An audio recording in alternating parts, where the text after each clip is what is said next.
आइए आज आप सब जानेंगे वर्ष 2024 मार्गशीर्ष मास कृष्ण पक्ष यानी कि अगहन मास कृष्ण पक्ष में एकादशी का व्रत कब धारण किया जा रहा है।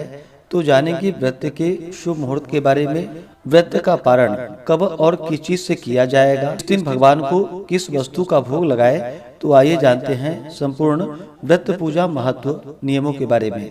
आप सभी भक्तों को उत्पन्ना एकादशी व्रत की ढेर सारी शुभकामनाएं।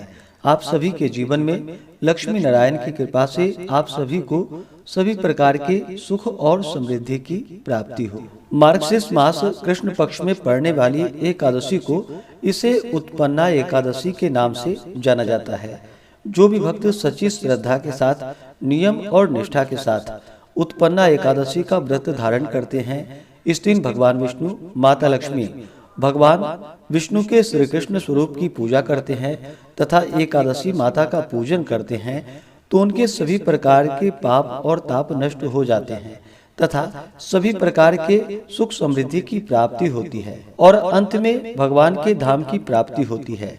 एकादशी व्रत की शुरुआत जो कि इसी दिन से मानी गई है। मार्गशीर्ष कृष्ण पक्ष की एकादशी तिथि के दिन ही भगवान विष्णु के शरीर से एक दिव्य देवी प्रकट हुई थी और भगवान विष्णु की उन्होंने रक्षा की थी, जिनका के नाम उत्पन्ना पड़ा और वही उत्पन्ना के नाम से इस एकादशी का नाम जो कि उत्पन्ना एकादशी पड़ा। उत्पन्ना एकादशी के दिन जो कि आप चाहें तो नए व्रत की भी शुरुआत कर सकते हैं। एकादशी का व्रत प्रत्येक माह के कृष्ण पक्ष और शुक्ल पक्ष की एकादशी तिथि के दिन धारण किया जाता है। यह व्रत जो कि पुण्यप्रद माना गया है। जो भक्तजन नियम के अनुसार दोनों एकादशियों का व्रत धारण करते हैं, यानी कि कृष्ण पक्ष और शुक्ल पक्ष की दोनों एकादशी का व्रत धारण करते हैं, उनको जो पुण्य फल मिलता है वह शुद्ध तीर्थ में स्नान कर भगवान का दर्शन करने का पुण्य फल उसके 16वें अंश के समान भी नहीं होता। व्यतिपात योग में संक्रांति में सूर्य एवं चंद्र ग्रहण के समय कुरुक्षेत्र में स्नान करने से जो फल होता है वह सब एकादशी व्रत करने वालों को अनायास ही प्राप्त हो जाता है, अथवा अश्वमेध यज्ञ करने से 100 गुना अधिक पुण्य फल प्राप्त होता है। 1000 तपस्वियों को 7000 वर्ष भोजन कराने का धर्म पुण्य फल प्राप्त होता है। तो आइए जानते हैं मार्गशीर्ष मास कृष्ण पक्ष की उत्पन्ना एकादशी व्रत के शुभ मुहूर्त पारण समय के बारे में।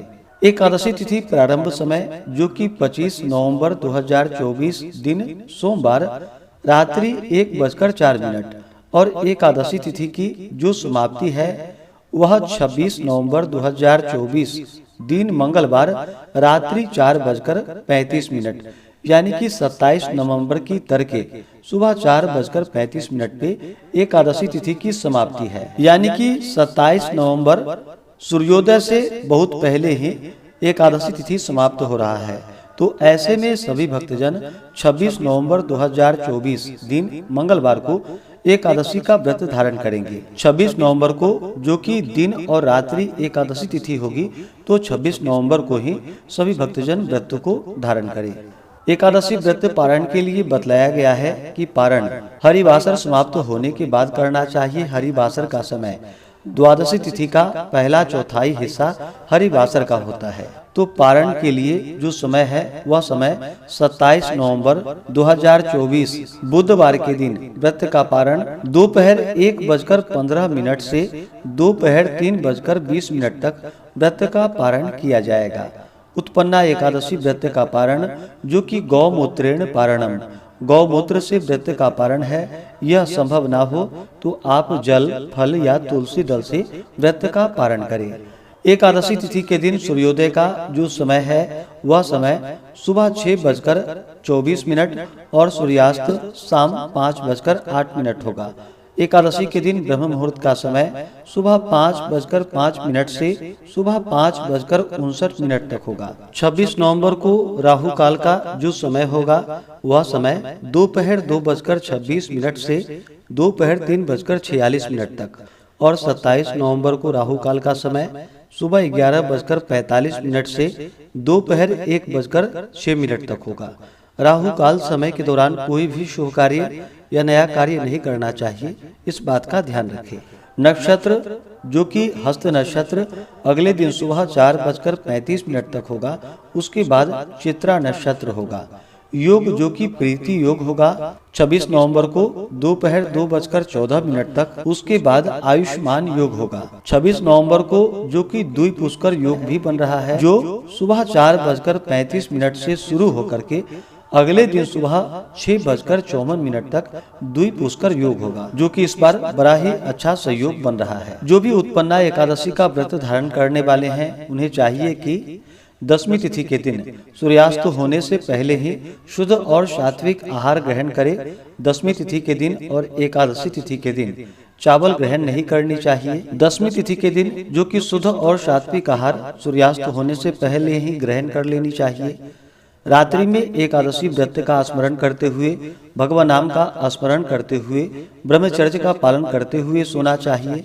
एकादशी की सुबह ब्रह्म मुहूर्त में उठ करके नित्य क्रियाओं से निवृत्त हो करके इस दिन मृतिका स्नान करनी चाहिए, अर्थात मिट्टी का चंदन लगा करके स्नान करना चाहिए। इस दिन जहाँ तक बन सके नदी, तालाब, कुएं पर स्नान करे। यह संभव ना हो तो घर के नहाने के पानी में थोड़ा सा गंगाजल मिला करके स्नान करना चाहिए। शुद्ध वस्त्र धारण करना चाहिए। भगवान सूर्य देव को अर्घ्य प्रदान करनी चाहिए।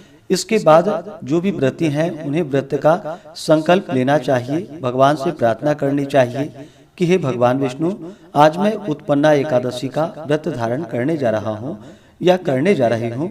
इस प्रकार से भगवान से प्रार्थना करें कि यह व्रत मेरा पूर्ण हो और हमें पुण्य फलों की प्राप्ति हो। आपके मन में जो भी इच्छा हो, जो भी कामना हो, वह भगवान विष्णु से कहें। और इस दिन जो कि दिन रात्रि उपवास रहते हुए व्रत को धारण करना चाहिए।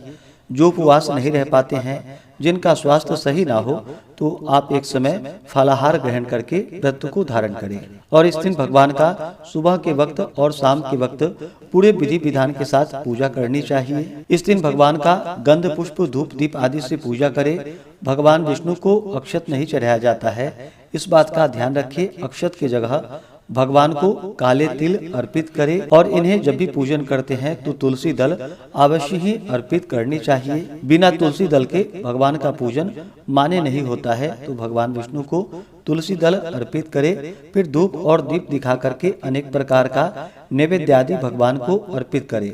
और इस दिन विशेष करके उत्पन्ना एकादशी तिथि के दिन भगवान को पंचामृत से अवश्य ही स्नान करानी चाहिए तथा गुड़ और बादाम से युक्त पदार्थों का भोग भगवान को लगाना चाहिए।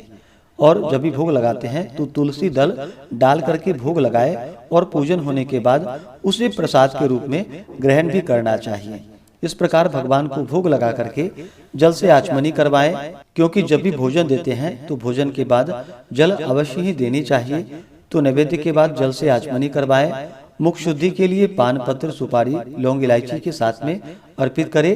द्रव्य दक्षिणा चढ़ाएं। इसके बाद फिर एकादशी व्रत का कथा श्रवण करनी चाहिए। भगवान विष्णु के अस्तोत्र चालीसा आदि का पाठ या श्रवण करें। इस दिन पुरुषोक्त आदि मंत्र का या विष्णु सहस्त्र नाम आदि का पाठ या श्रवण करें।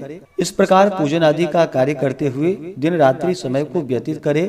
एकादशी तिथि के दिन जहाँ तक हो सके रात्रि जागरण करते हुए समय को व्यतीत करनी चाहिए। और द्वादशी की सुबह उठ करके स्नान करके शुद्ध वस्त्र धारण करके भगवान का पूजन आरती कर लेने के बाद ब्राह्मणों को भोजन करवाए, ब्राह्मणों को दान और दक्षिणा दे और फिर समय के अनुसार व्रत का पारण करना चाहिए।